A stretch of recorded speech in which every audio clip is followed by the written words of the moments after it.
পবিত্র ইস্টারের দিন আজ আমরা জানব এক রহস্যময় নারীর দুর্ধর্ষ সাহসী জীবন ও তাঁর পরিণতির কথা, যাকে ইতিহাস শতাব্দীর পর শতাব্দী ভুল বুঝেছে। তিনি হলেন মেরি অফ ম্যাগডালা বা মেরি ম্যাগডালিন।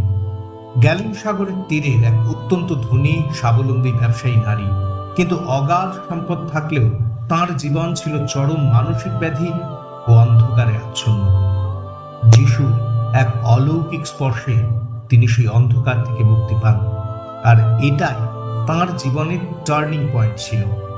মেরি কেবল যিশুর অনুগামী ছিলেন না, ছিলেন তাঁর ধর্মপ্রচারের প্রধান পৃষ্ঠপোষক, প্রধান অর্থদাতা। যিশুর সাথে তাঁর সম্পর্ক ছিল এক অদ্ভুত আধ্যাত্মিক গভীরতার।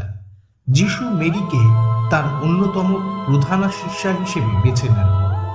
গসপেল অফ মেরি অনুযায়ী যিশু তাকে এমন কিছু নিগূঢ় আধ্যাত্মিক রহস্য দিয়েছিলেন যা তার 12 জন পুরুষ শিষ্যদেরও জানাননি। এরপর এলো ভয়ানক দিন। যিশুকে যখন চরম শাস্তির মুখোমুখি হতে হচ্ছে, রোমানদের ভয়ে যখন তার প্রধান পুরুষ শিষ্যরা আত্মগোপন করছে, তখন মৃত্যু ভয় উপেক্ষা করে ক্রুশের ঠিক নিচেই অবিচল দাঁড়িয়েছিলেন এই দুর্ধর্ষ নারী। স্বচক্ষে দেখলেন তার প্রভুর যন্ত্রণাদায়ক নির্বাণ।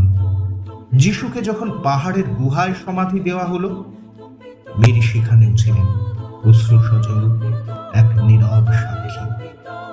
দিনটি ছিল রবিবার, ইস্টার সানডে। ভোর থাকতেই মেরি ছুটে গেলেন যিশুর সমাধিতে। গিয়ে দেখলেন গুহামুখের বিশাল পাথর সরানো, সমাধি শূন্য। ঠিক তখনই পিছন থেকে এক শান্ত পরিচিত কণ্ঠস্বর ভেসে এল। মেরি! চমকে উঠলেন তিনি। মৃত্যু জয় করে ফিরে আসা যিশু তাঁকেই নির্দেশ দিলেন বাকিদের কাছে এই খবর পৌঁছে দিতে। তিনি ফিরে এসেছেন। মেরি হয়ে উঠলেন অ্যাপোস্টল টু দ্য অ্যাপোস্টলস। ঐতিহ্য ও লোককথা অনুযায়ী যিশু স্বর্গারোহণের পর মেরি ম্যাগডালিন প্রচার কার্যের উদ্দেশ্যে ফ্রান্সে গেলেন। সেখানে এক দুর্গম পাহাড়ের গুহায় নিভৃতে কেবল ঈশ্বরের ধ্যানে কাটিয়ে দেন জীবনের শেষ দিনগুলি। মেরি ম্যাগডালিন, যার দুর্ধর্ষ সাহস, অর্থ আর আত্মত্যাগ তাকে রেখেছে ইতিহাসের এক অনন্ত রহস্য ও নিঃস্বার্থ ভালোবাসার অমর প্রতীক করে।